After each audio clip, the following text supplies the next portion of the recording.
Yang pastinya ini kedatangan tamu dari SLB Negeri Cicendo yang pastinya bakal kupas tuntas nih Sobat Pim mengenai soal ada keseruan apa, ada acara apa yang pastinya Pak.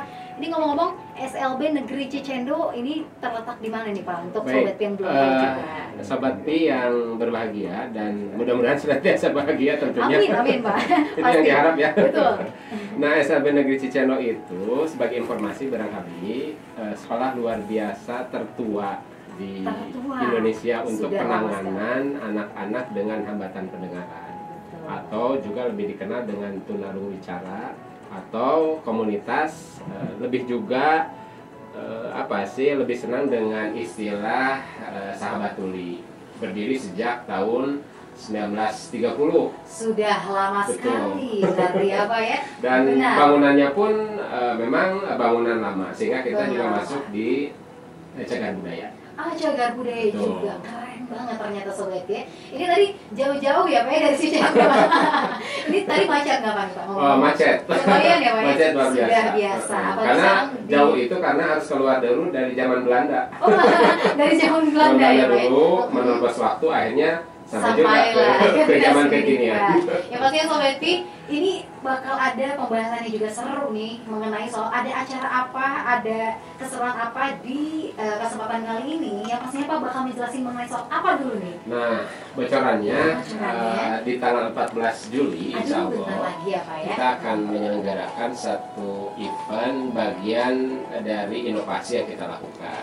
Wah, ini kayaknya seru banget ya Pak ya. Yang pastinya ini mengikut sertakan banyak sekali orang-orang yang hebat di dalamnya. Ini ngomongin soal event ini Pak, ini mengenai soal, ini banyak sekali kalau kita lihat ya Pak ya, event yang bakal digelar di tanggal 14 Juli mendatang. Ini sudah banyak sekali berarti ya Pak yang sudah disiapkan, mulai dari kesiapan anak-anaknya, kesiapan juga acaranya. Yang paling sulit menurut Bapak ini mempersiapkan apa dulu Pak?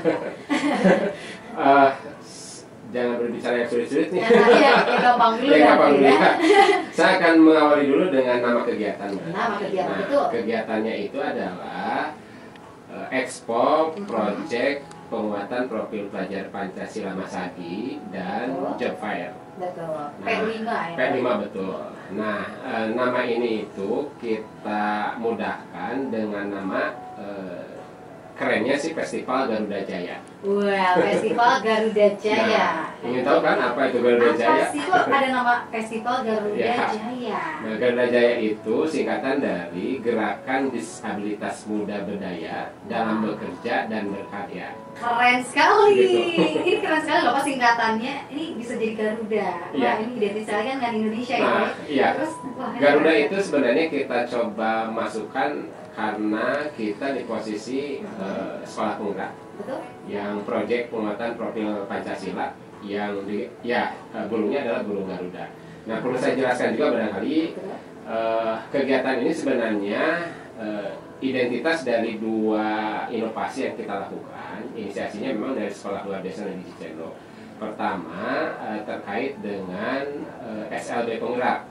SLB penggerak. Nah, SLB penggerak itu ada 17 SLB yang ada di Jawa Barat. Nah, kita akan ekspos kegiatan terkait dengan praktek baik proyek penguatan profil pelajar Pancasila. Yang kedua juga identitas terkait dengan bursa kerja khusus penyandang disabilitas yang ada di sekolah luar biasa, sehingga nanti akan ada talkshow termasuk juga ada job fair. Di dalamnya ada job order bagi anak-anak atau penyandang disabilitas yang akan kita salurkan di dunia industri dan dunia kerja. Keren sekali ternyata ya event atau festival yang satu ini. Ternyata ada expo-nya juga, ada job fair sekalipun juga itu di situ ya. Terus juga emang benar-benar di sini banyak sekali gitu ya Pak ya, selain dari tamu-tamunya, terus juga dari anak-anaknya se-Jawa Barat gitu Pak ya. di tanggal 14 nanti yang pastinya Sobat Pi ini bisa disaksikan oleh semuanya atau hanya untuk warga-warga yang tentunya ikut serta dalam acara? Iya, saya sampaikan dulu sebelum ke sana barangkali. Untuk kegiatan tersebut, insya Allah kita sudah melakukan pembicaraan yang sungguh dan serius dengan beberapa katakanlah inohong di Indonesia ataupun inohong di Jawa Barat. Insya Allah akan hadir di kegiatan tersebut Ibu Angki. Betul, beliau sebagai staf khusus Presiden bidang sosial yang juga akan ikut hadir. Dan sebagai informasi, Ibu Angki ini seorang individu yang mengalami hambatan pendengaran. Nah, untuk diketahui juga bahwa disabilitas dan hambatan pendengaran asalkan mau, asalkan sungguh-sungguh bisa berprestasi, bisa berkontribusi terhadap pembangunan. Contoh konkretnya adalah Ibu Angki ini. Ibu Angki. Betul, diangkat oleh Presiden sebagai staf khusus Presiden bidang sosial.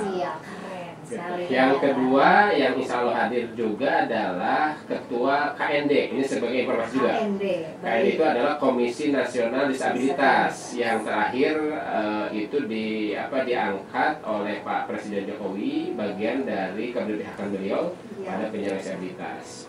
Nah, yang akan hadir insya Allah ketuanya langsung yaitu Ibu Dante Rigmalia. Ibu Dante. Untuk diketahui juga, Bu Dante juga seorang penyandang disabilitas. Sama juga Pak, keren sekali. Bahkan double. Double. Pertama, beliau sebagai tunarungu, tetapi pada posisi kehilangan pendengaran sedang di 50 desibel. Yang kedua, beliau pun menyampaikan ke kita, dan itu sudah diketahui oleh kita bersama, beliau seorang juga yang disleksia. Betul. Nah, dengan kasus hambatan seperti ini, secara akademik beliau juga bisa selesai sampai S3 di UPI. Bahkan beliau sekarang menjabat sebagai Ketua Komisi Nasional Disabilitas. Ingin juga menyampaikan bahwa tokoh-tokoh inspiratif yang akan hadir juga, asalkan bersemangat, asalkan berprestasi, mereka pun bisa berkontribusi terhadap pembangunan sepanjang lingkungan pendidikan, masyarakat itu mengakomodasi kebutuhan belajar dan meminimalisir ada hambatan belajar. Betul. Keren sekali ya. Ternyata banyak banget dihadiri dengan orang-orang spesial seperti tadi ada Ibu Anggi, juga dari staf khusus kepresidenan, terus juga ada Ibu Dante ya dari sama juga ketua dari Komisi Nasional Disabilitas. Dan yang kalau kita baca nih Pak, juga dihadiri oleh Wakil Gubernur. Oh iya. Luar biasa acara ini ternyata. Betul, sebagai tuan rumah sedianya tadi kita sudah ada obrolan dengan dengan seklinya Bunda Disabilitas Jawa Barat. Betul. Ibu Atalia, tapi kebetulan di waktu yang sama beliau sedang berangkat haji. Iya. Kita doakan mudah-mudahan Pak RK dan Ibu Atalia menjadi haji dan hajah yang mabrur berangkat. Amin ya rabbal alamin. Pastinya semoga dilancarkan segalanya ya Pak ya. Nah, atas kondisi itu akhirnya kita pun melalui seklinya Pak Wagub dan sudah ada komunikasi yang intens. Secara prinsip insya Allah beliau akan hadir juga mewakili orang nomor 1 Jawa Barat tentunya untuk menyatakan pada masyarakat bahwa pemerintah Jawa Barat memberikan keberpihakan yang luar biasa kepada yang namanya penyandang disabilitas. Luar biasa, Sobat ya. Selain juga banyaknya nih dihadiri oleh tokoh-tokoh yang luar biasa gitu ya Pak ya. Ternyata Bapak Wakil Gubernur Jawa Barat juga hadir nantinya di tanggal 14 Juli mendatang ini ya. Yang pastinya kita bakal kupas tuntas juga nih Sobat mengenai soal acara ini. Yang pastinya stay tune terus di www.piradio.net Gaya Juara. Nah, selain Expo praktek baik tersebut, kita pun melakukan expo pentas seni dari masing-masing. Ada pentas seninya, seperti banyak beragam pentas seni yang disajikan. Betul. Dan juga untuk disampaikan barangkali Kita juga mengundang bintang tamu. Bintang tamu spesial. Bintang tamunya itu adalah Firsa Mama Mia. Wah, itu murid kita di SMNI Pajajaran, tetapi sekarang sudah jadi guru. Beliau pernah jadi bintang juga, juara ketiga di Mama Mia. Mama Mia, namanya disebutnya Mama Mia ya. Itu di tahun berapa ya? Sudah lama. Sudah lama. Tetapi kita akan mengundang dan beliau juga akan hadir menghibur menghibur teman-teman masyarakat yang akan hadir dan berkunjung ke tempat kita. Tentunya juga ada beberapa pentas seni yang dilakukan, mulai dari tari-tari tradisional, termasuk jaipongan, tari merak, termasuk pantomim anak-anak kita, anak-anak tunarungu, termasuk di dalamnya SLB Cicendo akan juga menghadirkan atau menyuguhkan satu kesenian yang sangat spesial, yaitu angklung. Angklung ini yang sangat identik di Jawa Barat ya Pak ya. Tapi yang ini menjadi sangat tertarik dan menarik adalah ada sesuatu yang mungkin akan berbeda tampilan angklung. Ini ada apa nanti ya? Kan ada angklung yang berbeda maksud saya karena pemainnya adalah mereka yang tunarungu, tidak mendengar. Nah itu dia, ini yang jadi spesialnya ya Pak ya. Betul, itu pada konteks expo. Nah di expo sendiri selain produk, tetapi juga ada proses. Ada proses. Untuk diketahui barangkali ada beberapa anak kita yang jago di kemampuan melukis. Nah, anak-anak juga akan pameran hasil karya lukisannya, termasuk akan juga melakukan membuat lukisan di tempat. Lukisan secara langsung, betul. Pak. Wah, luar biasa. Ada juga anak-anak kita yang jago mendesain. Desain. Kita sih berharap kalau dimungkinkan ada Bu Angki yang hadir di sana, lalu akan dibuatkan desain rancangan busananya oleh anak-anak kita. Baik. Dan juga ada pameran-pameran hasil produk desain anak-anak tersebut yang senang. Termasuk ada anak kita yang jago fotografer gitu ya. Oh, ada juga. Betul. Luar biasa. Itu juga nanti akan pameran tunggal di sana. Yang juga bisa juga langsung jepretan-jepretannya dipraktekkan dan juga dihasilkan. Pokoknya nyesel lah kalau tidak hadir di kegiatan tersebut. Betul sekali. Karena kalaupun akan menyaksikan lagi ya harus bersabar nunggu tahun depan lagi. Ini waktu yang lama ya Pak. Yang pastinya jangan sampai kelewat gitu menghadiri acara ini. Nah itu pada sisi exponya gitu ya. Nah sekarang juga pada sisi job fair-nya. Nah ini gimana untuk job fair adik-adik kita atau misalnya teman-teman kita yang secara prinsip sebenarnya Angkatan Kerja Penyandang Disabilitas pasca SMALB ini adalah harus juga kita upayakan ketersediaan lapangan pekerjaannya. Apalagi regulasi di Indonesia memberikan peluang untuk anak-anak kami penyandang disabilitas mendapatkan haknya. Semisal di Undang-Undang Penyandang Disabilitas itu juga sudah dinyatakan bahwa 1% perusahaan swasta itu mengharuskan menerima anak-anak penyandang disabilitas. 2% bagi lembaga pemerintah dan BUMN. Tetapi kan tidak semudah itu.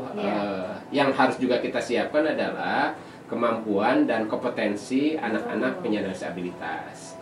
Apalagi kalau dikaitkan dengan struktur kurikulum di SMALB, namanya SMALB tapi cita rasanya SMK ya. Betul. Jadi memang benar-benar sudah bisa yang namanya dan tahu bagaimana dunia industri ya. Karena 70% itu adalah pengembangan dalam posisi vokasi.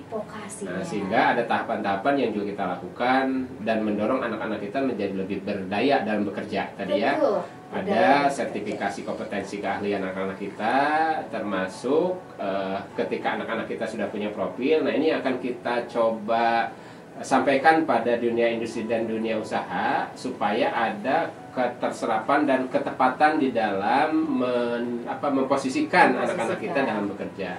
Yang kita sebut nanti dengan job ordernya seperti apa, sehingga nyambunglah apa yang kita siapkan di sekolah dan ketersediaan pekerjaan yang ada di dunia industri dan dunia usaha. Ini baru pertama kali barangkali. Ya, tidak saja di Bandung, Jawa Barat, bahkan di Indonesia. Job fair yang dilakukan oleh sekolah luar biasa yang mendorong para lulusan ini bisa terserap di dunia industri dan dunia kerja. Ini hanya mengawali saja dan mudah-mudahan menginspirasi. Amin, pasti Pak, menginspirasi banyak sekolah, menginspirasi banyak juga dunia-dunia industri yang pastinya tidak hanya mereka semua aja yang bisa, ternyata semua pun bisa gitu Pak, seperti salah satunya teman-teman kita, adik-adik dan anak-anak dari disabilitas juga. Yang pastinya dengan adanya job fair ini Pak, banyak sekali membantu juga teman-teman